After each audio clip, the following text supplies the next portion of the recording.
en el país? Bueno, como hablamos en esta ocasión, dependió la mayor parte de las decisiones del consumidor, de la gente. La ley se quedó tal cual, no se reformó. Hemos platicado un montón de veces también sobre la necesidad de reformar el artículo 7 para que no fuera obligatorio. Ni siquiera la ley de integración monetaria es obligatorio la circulación del dólar, pese a que ya en la práctica sí fue una dolarización. Lo que pasa es que ha habido mucha resistencia de parte de la gente. Cuando uno lo puede comprobar cuando ve los sondeos de opinión, las encuestas que han hecho en las universidades, ¿verdad? La Universidad Francisco Gavidia, por ejemplo, ya hizo 2 mediciones sobre Bitcoin. La primera, cuando la ley apenas estaba aprobada, no estaba vigente, y había mucho rechazo, sobre todo al hecho de que pudiera pagársele a la gente su salario en Bitcoin. Eso es lo que más genera rechazo. Ahora con la ley vigente ellos han repetido su estudio de opinión pública y lo que se han encontrado es que hay muy poca gente que lo está utilizando.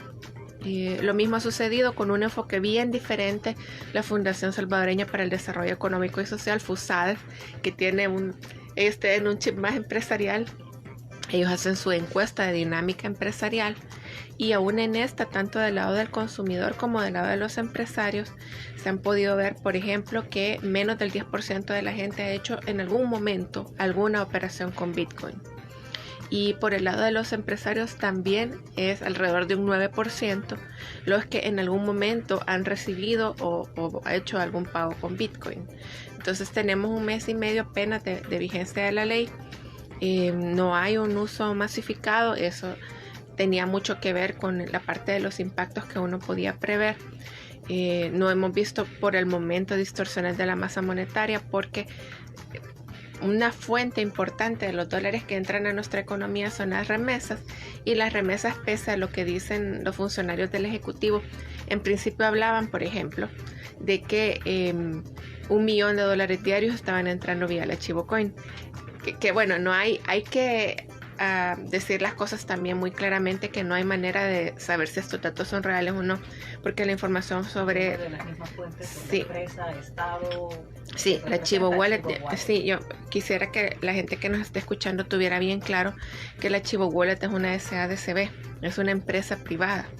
Dentro del grupo CEL, durante mucho tiempo se utilizó esta figura de crear subsidiarias que no están sujetas a la LACAP, a la Ley de Adquisiciones y Contrataciones de la Administración Pública, no están sujetas a la Contraloría de la Corte de Cuentas. O sea, son empresas privadas que hayan nacido en el seno de un grupo que se paga con fondos públicos, es otra cosa, pero en la práctica son empresas privadas. Entonces, lo que hicieron fue tomar una de estas empresas que fue creada hace 22 años dentro del seno del grupo CEL y cambiarle nombre, ponerle Chivo Wallet, y esa es una empresa privada. Entonces nosotras, vos, Celia y yo, no podemos ir y exigirles información porque son una empresa privada, como que no fuéramos a meter a alguno de los supermercados a exigirle. No, ni caso nos van a hacer. Te interrumpo, Mariana, porque precisamente es, como bien dices, algo que debemos de entenderlo todos. Exacto.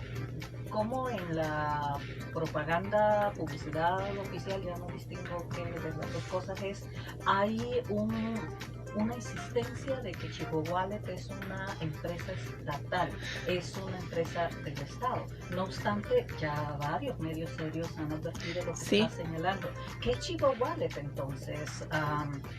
¿Puedo tener confianza de transparencia, de que hay controlarías y controles adecuados con respecto a Chivo Wallet en una serie de denuncias que hemos puesto de que no hacen las conversiones adecuadamente, que se están clonando o se están robando identidades, documentos de identidad, etcétera?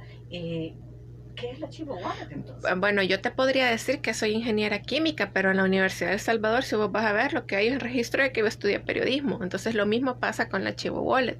El gobierno puede decir que es una empresa pública, pero cuando te vas a registro de comercio realmente es una empresa privada.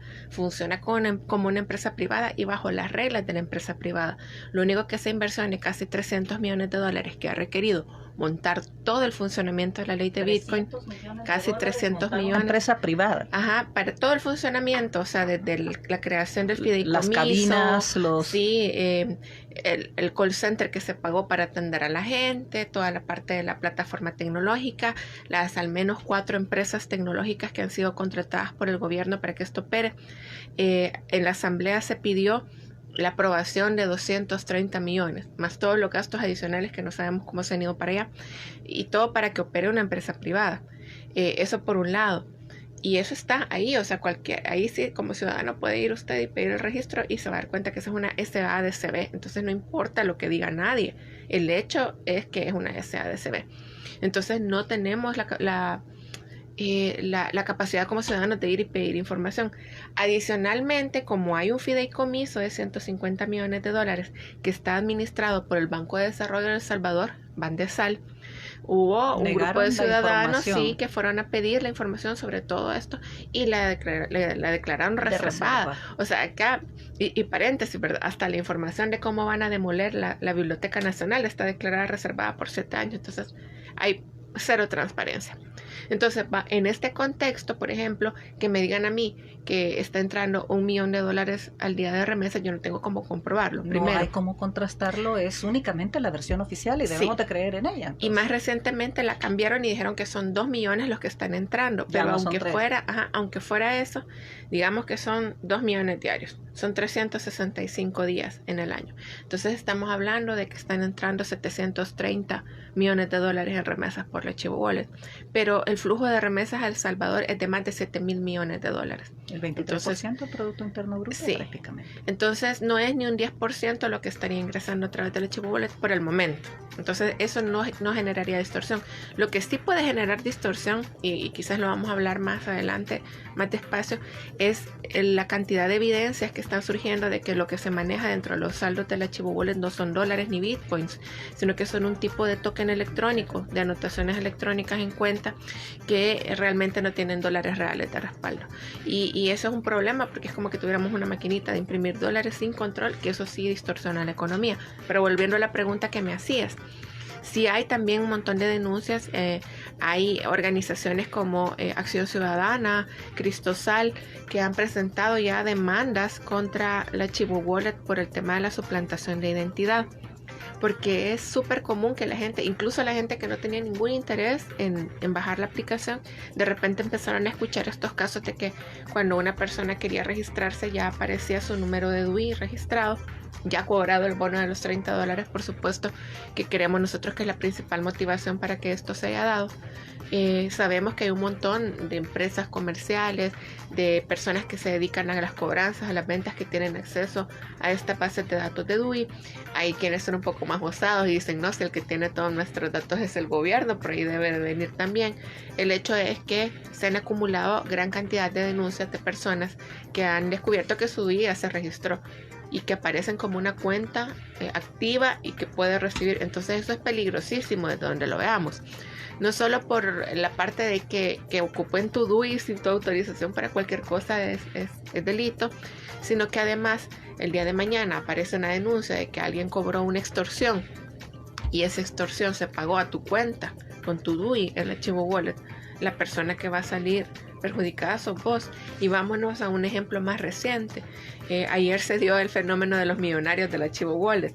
Un error en la aplicación hacía que si, por ejemplo, una persona tenía $40 y los quería $40 en Bitcoin, y esos $40 en Bitcoin los quería pasar a $40 en dólar estadounidense, hacía la conversión, pero el sistema se lo tomaba como que estaba pasando 40 Bitcoins. Entonces 40 Bitcoins al precio actual son $300,000, ¿verdad?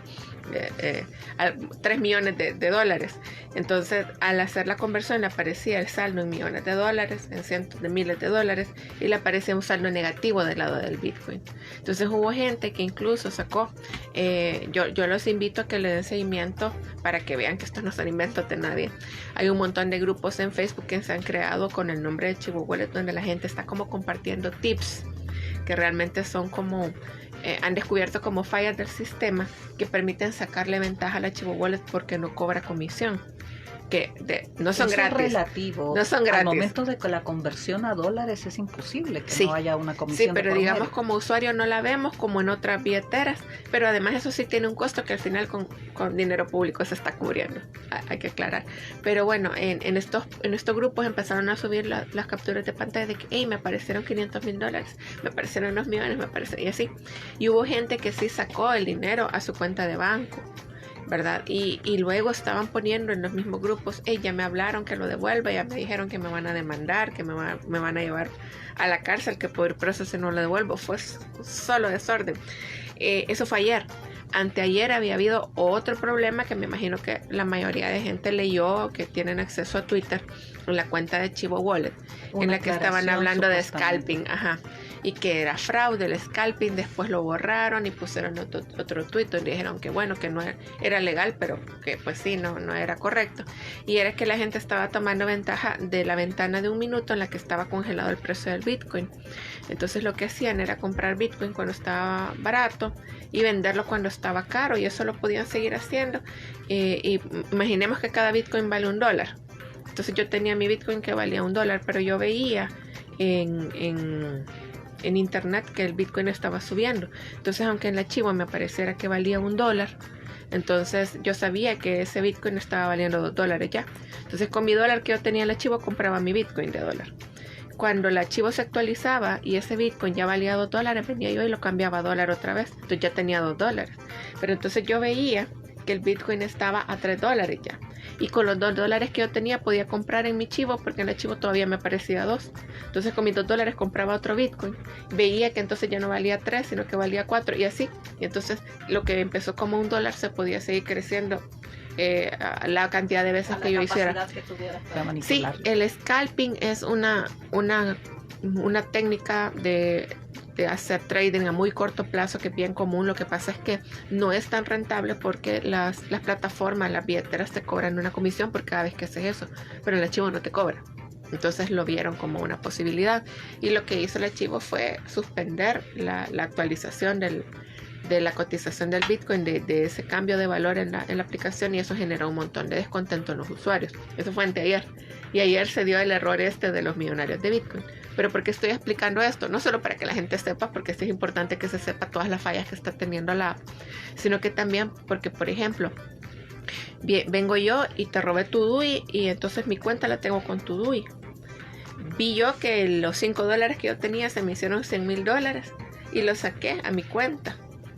Entonces, bajo la responsabilidad de quién queda haber sacado ese dinero, tuya, porque ocupé tu DUI, vos ni enterada. Entonces eso es un problema bien grave. Estás bien hablando fuerte. de dos cosas. En las discusiones por Facebook de las que haces referencia, hubo personas que sí tienen la aplicación de Chivo Wallet y empezaron a anunciar de que les aparecían $50,000 y quisieron mover ese dinero. Asumo que cuando recibieron llamadas, etcétera, fueron los bancos los que plantearon. Pero eso soy yo, que tengo mi Chivo Wallet, que tengo la aplicación, que me doy cuenta de eso, y además que lo informo, lo anuncio en ciertos espacios. Pero si están ocupando la Chivo Wallet con mi documento único de identidad, con mi identidad, yo ni cuenta me he dado, ni siquiera he verificado, porque doy por hecho que si no he bajado yo la aplicación, no hay nadie en mi nombre haciendo transacciones. Pero de repente alguien sí ya pudo bajar, y pregunto, ¿quién va a recibir la llamada del banco? ¿Voy a ser yo? Y yo voy a tener que explicar que ni siquiera he bajado la aplicación de Chivo Wallet. Y ni siquiera, porque como la persona se registró con tu DUI, pero con su teléfono, entonces a lo mejor a esta persona la van a estar llamando, pero esa persona sabe que legalmente no tiene responsabilidad porque el documento es tuyo, no va a contestar. Entonces, pero en el caso de que esto derive a demandas y a procesos penales, la responsable sería vos. Entonces es bien peligroso, bien peligroso. Ciertamente, porque estás hablando de muchas personas que no saben que pueden estar has hablado de extorsiones, Sí. que pueden estarse cobrando extorsiones con Chivo Wallet y que ni siquiera se enteran simplemente porque no tienen Así la es. aplicación. Pero a la hora de que recurran demandas de carácter penal, investigaciones policiales, etcétera, la persona afectada voy a ser yo. ¿Y qué me pueden decir? ¿Me pueden plantear, usted tiene responsabilidad porque usted no verificó? O sea, la policía dijo que estaba investigando e invitaba a denunciar junto con otras organizaciones, e invitaban a que usted verificara si su identidad había sido suplantada, que usted, si se daba cuenta de eso, fuese a la fiscalía, a la policía, a denunciar de que su identidad ha sido suplantada, sus documentos de identidad, y como no lo hizo, eso la responsabiliza. ¿Puede pasar legalmente una situación de esas? No sé porque no soy abogada, lo que sí sé es que ellos van a echar, o sea, la evidencia te está incriminando a vos, que vos demostrés que no fuiste vos, va a ser bien complicado. Por eso es importante hacer este proceso de verificar. ¿Cómo verifico yo si ya ocuparon mi DUI? Si usted conoce a alguien que ya bajó la aplicación, pídale que meta su número de DUI, como que le va a mandar dinero. Si al meter su número de DUI le aparece una X roja, es que su DUI no ha sido usado por nadie para registrar una cuenta. Pero si le aparece un chequecito verde, quiere decir que sí, su cuenta ya está registrada. Entonces usted con eso se va a la fiscalía y pone la denuncia y guarda el comprobante de que usted ya puso la denuncia. Eso es bien importante, porque esa va a ser su salvaguarda en el caso de que dentro de un tiempo lo quieran involucrar en cualquier cosa, de extorsión, de lavado, de que sacaron dinero de los problemas que ha tenido la aplicación. Entonces sí es bien importante denunciar y guardar el comprobante de que yo denuncié. Hay un elemento y es la confianza que se puede tener en la actual Fiscalía General de la República, en la actual policía, en el sentido de que si al final de cuentas instancias gubernamentales las que tienen el acceso a toda nuestra información y de alguna manera se ha dado esto en una relación con una empresa privada, una asociación de capital variable que se maneja públicamente como una empresa estatal, es el mismo Estado con diferentes niveles que tendría responsabilidad en esto. ¿A qué atribuyes o puedes atribuir, Mariana, de que no haya confianza en la Chivo Wallet? Hay un artículo escrito por el periodista Roberto Valencia que cita a un funcionario de gobierno que, conforme su nota, le dijo de que la criptomoneda era parte de un ensayo para poder medir que una decisión del gobierno que no ha sido popular en el camino fuera siendo aceptada por los salvadoreños. Lejos de ese tipo de nota, ¿por qué las personas que las encuestas nos dicen todavía tienen una alta credibilidad y confianza a la figura presidencial, no han tenido un comportamiento de aceptación, ni siquiera de bienvenida a una decisión claramente del Ejecutivo presidencial? Bueno, creo que es la forma como se hizo para empezar. Lo que lo dificulta si hay una separación. Cuando a la gente se le pregunta por su opinión por la decisión de adoptar el Bitcoin como moneda de curso legal, no lo aceptan, ¿verdad? La mayoría no lo acepta, pero la mayoría dice que confía en el presidente. Entonces lo ponen como que fueran cosas separadas, como si eso no hubiera sido idea del presidente, que el presidente lo anunció en inglés en una feria de Bitcoin en Miami, ¿verdad? O sea, realmente en la opinión pública son cosas separadas. El presidente sigue manteniendo su alta popularidad pese a que esta medida no. E incluso cuando te vas ya a mí me gustan más los datos duros que quizás la parte lo que se llama la evidencia más empírica o más testimonial, pero cuando hablas con la gente te dicen, no, yo apoyo al presidente, pero aquí sí la ha regado. O sea, pero es como, yo lo sigo apoyando, pobrecito aquí se equivocó, pero yo lo sigo apoyando, ¿verdad? Y sí, creo yo que bien es históricamente hemos visto cómo cuando te tocan el bolsillo, bueno, vos sabrás mejor que yo, sos una mujer que yo admiro mucho por tu nivel de cultura. Vos sabes mejor que yo que históricamente en nuestros procesos en El Salvador las transformaciones sociales han estado bastante vinculadas al momento en que a mí me tocaron la bolsa. Cuando yo ya no aguanté porque me tocaron la bolsa, entonces los movimientos sociales surgen y se dan las transformaciones, y así hemos visto los movimientos de mujeres vendedoras del mercado a principios del siglo pasado, toda la parte de cómo se vinculó también el manejo del poder según el tipo de cultivo que exportábamos al exterior. Entonces creo que acá tenemos todavía bien reciente la herida de la dolarización, porque la dolarización incluso se hizo diferente, se nos vendió diferente. O sea, nos dijeron, sí, va a circular a la par, va a estar el dólar paralelamente. Ajá. Y en la práctica los bancos agarraban colón y soltaban dólar, ¿verdad? Pero aún así todos nos sentimos así como, hey, ¿qué pasó? No nos dijeron esto. Y lo que yo compraba con 5 colones, ahora tengo que pagar $1, casi el doble. ¿Qué pasó? Entonces creo que por un lado esa cicatriz está bien fresquecita todavía, y por el otro lado ahora ni siquiera se tuvo o sea, después sí, ¿verdad? Empezaron a decir que no era obligatorio, pero la ley sí decía que era obligatorio. Y hubo muchos sectores de la sociedad de diferentes corrientes ideológicas y de diferentes tipos de escuelas económicas diciendo, hey, miren, esto hay que corregirlo, el artículo 7. Y no se hizo. Entonces creo que es algo que se hizo demasiado rápido, de forma inconsulta. Yo en lo personal no estoy en contra del uso de las criptomonedas siempre que sea como activo de inversión. Y es para transacciones. Sí, y es algo que ya se hacía sin necesidad de que hubiera una ley que te obligara, y que sin necesidad de que hubiera una ley que hiciera que en los momentos tan delicados que están nuestras finanzas públicas se estuviera destinando el equivalente a lo que nos dio Estados Unidos en el Fomilenio 2. O sea, hay que dimensionar la cantidad de dinero que se le ha metido a esto, ¿verdad? La primera aprobación legislativa que se hizo fueron 226 millones.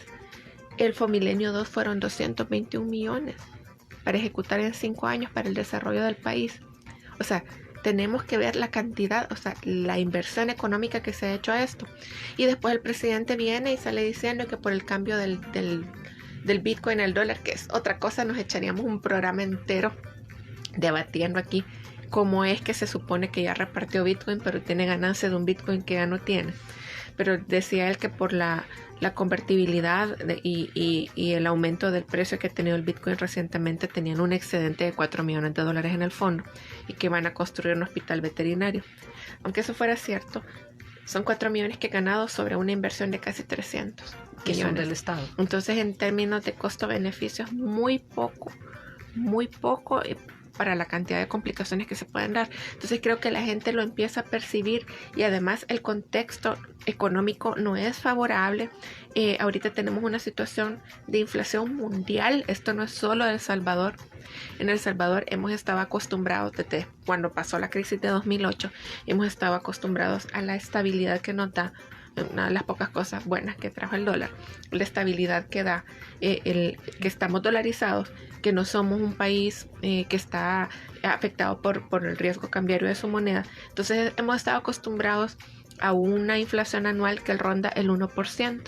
Y así ha sido. Entonces de repente uno siente que las cosas de repente se encarecen por estacionalidad. Ay, el tomate se puso caro, pero quizás después baja. La tortilla se puso cara, pero quizás después baja. El pancito lo están haciendo más chiquito, pero quizás después baja. Por cuestiones estacionales, de clima, etc. Pero después de haber estado todo este tiempo acostumbrados a esa relativa estabilidad de precios, hoy estamos con una inflación que ya para agosto era del 4.3. O sea, estamos hablando de 4 veces más de lo que estamos acostumbrados como consumidores en el tema de la variación de precios. ¿Se atribuye al combustible, al aumento? Es una cadena de cosas. Por un lado, sí, el combustible. De hecho, ayer el precio del petróleo alcanzó un máximo que no se veía desde 2014. Y los analistas creen que en lo que falta de 2021 va a subir más. Ya está arriba de $80 el barril. Después de que el año pasado, durante la crisis del COVID, incluso se vendió a precios negativos el petróleo. Entonces sí, por ahí hay un impacto. Pero por el otro lado, recordemos que nosotros somos un país importador neto. O sea, todo lo que consumimos lo compramos fuera. Y aquí hay unos problemas bien fuertes, por ejemplo, en Estados Unidos, bueno, en todo el mundo, con la cadena de suministros. Hay un encarecimiento de los insumos de todo, o sea, producir se ha vuelto mucho más caro. Entonces por ahí y también está el tema de la logística y el transporte. O sea, internacionalmente hay un problema de escasez de contenedores, porque esos contenedores se quedaron tirados en puertos que estuvieron varados durante la pandemia cuando se paralizó todo. Hay problemas también en el costo de los fletes. Un flete, por ejemplo, de China a El Salvador, lo podías hallar si eras un operador logístico con experiencia, con contactos, lo hallabas en $7,000, $8,500. Ahora el flete de China a El Salvador no baja de $15,000. Entonces, todo ese aumento se traduce en nuestra cotidianidad, en precios. Y si a eso le agregamos todos los embates del cambio climático, porque acá estamos en una época que ya no tendría que estar lloviendo, sigue lloviendo, hace mucho calor, nos perjudica las pocas cosechas que tenemos.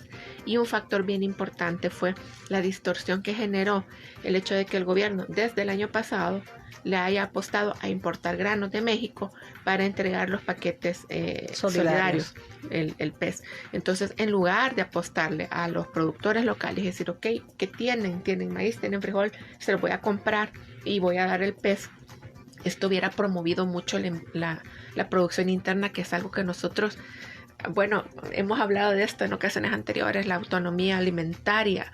Eso es una meta, no solo por nacionalismo, lo que sea, es una cuestión de derechos humanos. O sea, nosotros deberíamos de autosostener a nuestra población, pero no, lo que pasó fue que empezamos a comprarle granos a México. Nuestros productores locales, tan temprano como abril del año pasado, empezaron a decir, miren, nos van a ahogar, si hacen esto nos van a ahogar, no podemos competir con esto. Y justamente este año lo que hemos visto es una caída importante de la producción de granos básicos. La gente ya no lo ve rentable, los productores locales, porque de hecho se sigue importando grano y se sigue repartiendo el PES con grano importado. Entonces, de México principalmente, sí, que hay Sinaloa. Hay afirmaciones de que se le compra carteles al cartel de Sinaloa mexicano. Entonces toda esa combinación de factores hace que nosotros veamos el aumento de precios que vemos actualmente. Entonces, por un lado, yo ni quería bajar esta cosa del archivo, me timaron mi número de DUI y además ya no me alcanza porque todo está carísimo. Hay, en los pocos minutos que nos quedan, Mariana, sí quisiera tratar de que al menos quede la idea de cuál fue la intencionalidad de esto. El artículo 7 de la ley, lo platicamos la vez pasada, era un punto que muchos han planteado innecesario y que sin embargo el gobierno no ha hecho uso de la obligatoriedad del artículo 7. Podría tener una serie de funcionarios y operadores estatales exigiéndole a los negocios a tener la Archivo Wallet, exigiéndoles a aceptar el dinero, a aceptar criptomoneda, la criptomoneda, al ser adquirido un servicio que prestan con el Bitcoin, pero no hemos visto una presión para imponer la obligatoriedad del artículo 7 y además hay un recurso de inconstitucionalidad presentado por diferentes instancias ante la actual Sala de lo Constitucional de la Corte Suprema de Justicia. Pero, de veras, ¿cuál ha sido o cuál puede haber sido realmente la intencionalidad de habernos puesto por obligación legal y con una inversión estatal tan alta, que son nuestros fondos, esta criptomoneda? Sí, ok. Vaya, como no sabemos, como no le podemos leer la mente al presidente, veamos los hechos y que nos pueden guiar a una conclusión, o por lo menos a tener una idea más clara. Primero, no quisieron quitar la obligatoriedad, pero no hay manera de forzar la aplicación del artículo 7 porque ni la ley ni los reglamentos establecen cómo. Y tampoco ponen sanciones. Cuando iba a entrar en vigor la ley del Bitcoin, como a los funcionarios de este gobierno como que les dan un guión, que todos repitan lo mismo, ¿verdad? Entonces cuando les preguntaban el tema de que la obligatoriedad, decían, sí, es que va a ser la Defensoría del Consumidor la que tiene que garantizar. Y si lees la ley de la Defensoría del Consumidor, en ningún momento dice yo tengo que obligar a la gente a agarrar este medio de pago. Entonces no había sostén legal, no hay un sostén legal para que sea coercitiva la aplicación del artículo 7. De hecho, entre paréntesis, las personas que se han dado cuenta que les han usurpado su documento único de identidad han ido al comité, al Centro de Defensa del Consumidor, y el Centro de Defensa del Consumidor remite a la Fiscalía General de la República. No están actuando frente a esto. No tiene. Y lo otro es, antes de seguir contestando tu pregunta, aclararle a la gente. Hay mucha gente que a mí me ha dicho, yo hablé a Chivo para denunciar que me habían usurpado. Eso no basta. Recordemos que Chivo no es una autoridad. Entonces no basta decir, no, yo ya denuncié en Chivo que me usurparon. Tiene que ir a la fiscalía y quedarse con una copia del comprobante que usted denunció. Pero bueno, hablamos de la intencionalidad real. Lo que estamos viendo en la práctica es que en las billeteras Chivo se está manejando algún tipo de token digital. Esto ya nos lo había anunciado el Faro. El Faro publicó una serie de reportajes, el primero súper largo, pero yo sí recomiendo que si usted tiene interés en querer entender qué es lo que está pasando, ahí hay videos. O sea, no se crea lo que el periodista escribió, no se crea lo que yo estoy diciendo, vea los videos y ahí va a ver a los hermanos del presidente, a la gente de la Secretaría de Innovación hablando con estas empresas que trabajan en el ecosistema de Bitcoin, hablando de cómo crear un dólar digital. Y de hecho en las pláticas estas de los videos le llaman el dólar colón. Y ahí están diciendo cómo hacerlo y todo. Entonces yo creo que al final esa era la intención, crear una moneda digital. Una criptomoneda salvadoreña que contrarrestara las remesas, porque tratando de entender qué ha pasado, hay muchos artículos del Faro, de Factum, de diferentes especialistas que nos han dicho que hay crimen organizado, se favorece la criminalidad organizada con esto. La respuesta de las autoridades es muy simple, que cualquier tipo de iniciativa de carácter económico puede ser instrumentalizada como herramienta para el crimen organizado. No obstante, en este caso hay una particular intencionalidad, así lo leo yo, dime si estamos equivocados, Mariana, hacia salirle al paso a la captación de las remesas de los salvadoreños y las salvadoreñas en los Estados Unidos. Yo creo que ni eso, o sea, ni siquiera llegando hasta ahí, sino que ¿qué pasa cuando vos tenés la capacidad de emitir un dólar digital? Y creo yo que, de nuevo, o sea, para que esto sea un plan exitoso, entre comillas, y para terminarnos de confirmar que la intención era emitir este tipo de dólar digital que no tiene soporte realmente, yo no sé cómo estará el fideicomiso, no podemos saber porque es información reservada, pero creo que ya se lo acabaron. Pero por ejemplo, el día de mañana el gobierno empieza a decir, bueno, a los empleados públicos les voy a pagar con la Chivo Wallet. Esa gente va a recibir una anotación electrónica en su cuenta, que a lo mejor van a querer ir a sacar a los cajeros y no van a poder porque los cajeros, se arruinó, no tiene dólares, que es lo que la gente empieza a ver ahora, incluso los muchachos más jóvenes que le han encontrado gracia a estar haciendo trading con el Chivo. Ni siquiera van a comprar, sino que hacen trading, y cuando ven que ya les subió la inversión van a sacar su ganancita al cajero, y entonces muchos se están quejando, el cajero no tiene dólares, el cajero no tiene sistema, etc. Entonces imagínate la cantidad de gente que trabaja para el Estado en este país.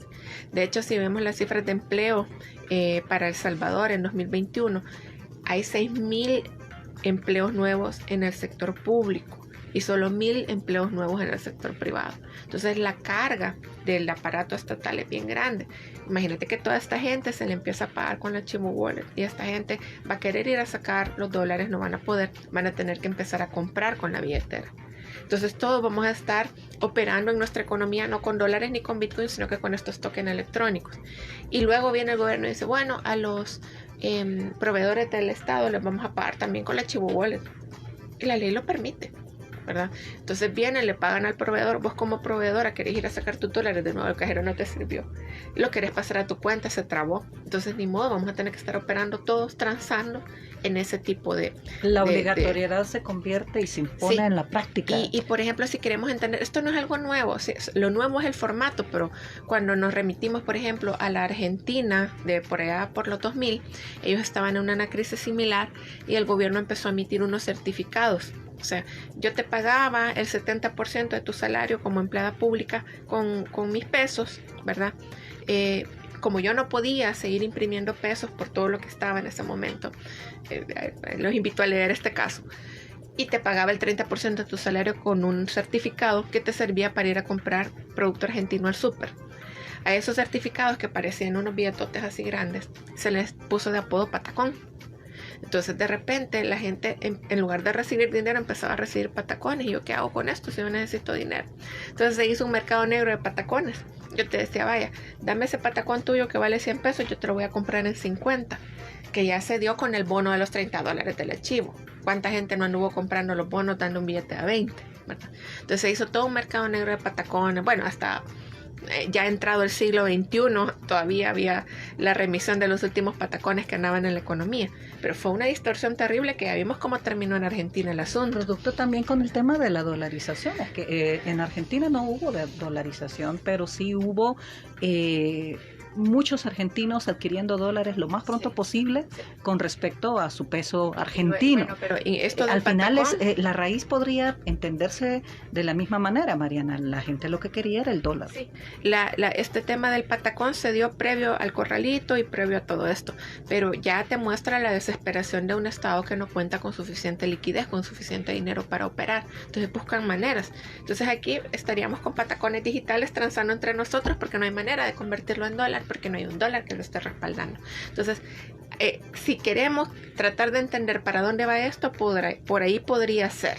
Pero sería una mina para pagarle a una cantidad tan fuerte de empleados públicos, ahora centralizando todas las instancias del Estado, generaría un descontento mayúsculo. Exacto. Sin embargo, obligaría la transacción a través de la Chivo Wallet, que no es ni Bitcoin, y te estoy entendiendo, ni dólar tampoco. Ajá, entonces, si queremos ver la intencionalidad real, y según lo que se ha dado y las señales que hay ahorita, es eso, manejar un token digital salvadoreño, ¿verdad? Y que nosotros estemos haciendo nuestras transacciones en el país, e incluso quienes mandan las remesas a través de ese token digital o moneda digital salvadoreña, ¿verdad? Que como es muy impopular decir vamos a imprimir nuestra propia moneda digital, que tendría otro montón de implicaciones admitirlo, ¿verdad? Sí se sigue diciendo que son dólares y que son Bitcoin, pero cuando vemos cómo funciona la billetera, por ejemplo, sus saldos negativos en Bitcoin, eso es imposible. O sea, el Bitcoin lo tenés o no lo tenés, es imposible tener un saldo negativo en Bitcoin. Entonces, todas esas señales te están apuntando que, eso es saber qué es, ¿verdad? Para decir, ok, esa era la intención. El día que anuncien que le van a pagar a alguien desde el Estado con la Chivo Wallet, ya sabemos que para ahí van. No ha pasado. No ha pasado, pero es una ruta interesante. Y de hecho los funcionarios del Ejecutivo han insistido mucho en que a nadie le van a pagar su salario en Bitcoin. Pero otra cosa que yo he platicado, por ejemplo, con algunos empleados de la dirección de correos, y me dicen, mira, aquí nos vinieron a dar una capacitación de cómo usar la Chivo. Y en medio de la capacitación, el capacitador dijo, por ejemplo, si ustedes empiezan a recibir su salario en Bitcoin, es ventajoso para ustedes porque van a ganar. El dólar ahí va a valer lo mismo, pero el Bitcoin no, en Bitcoin van a tener más dinero. Entonces eso les generó un montón de ansiedad, de nerviosismo. No hay un anuncio oficial de que a nadie le van a pagar. Eso hay que dejarlo bien claro. A nadie le están pagando con Bitcoin ahorita. Creo que solo los empleados de un señor que sale cantando en videos ahí en redes sociales las que le pagan. Y además diputados han dicho claramente, diputados aliados al gobierno, de que no están dispuestos a recibir su salario. Lo malo es que ya nos ha pasado Bitcoin, que dicen una cosa y hacen otra después, ¿verdad? Como con los plazos de la ley del agua. Ese es el precedente. Se nos ha acabado el tiempo, Mariana. Ha sido tremendo tenerte acá, muy agradable, muy aleccionador, un aprendizaje. Te esperamos otro día y siempre bienvenida aquí en Cabina de 106.9. Gracias, ojalá no pase nada malo. La ruta que has dado es preocupante, genera ansiedades y ciertamente imponernos una moneda digital propia que nos obligue a través de una plataforma que es privada, aunque se le presente como una herramienta estatal, es muy preocupante. Y aunque digan que no lo van a hacer, ya tenemos bastantes lecciones de que algo que han dicho que nunca harán, lo repiten y lo hacen. Gracias por estar acá, María. Gracias, Dalia, por la invitación y un saludo a toda la gente que nos acompañó. Muy buenos días a todas y todos esta mañana acá en 106.9 Radio.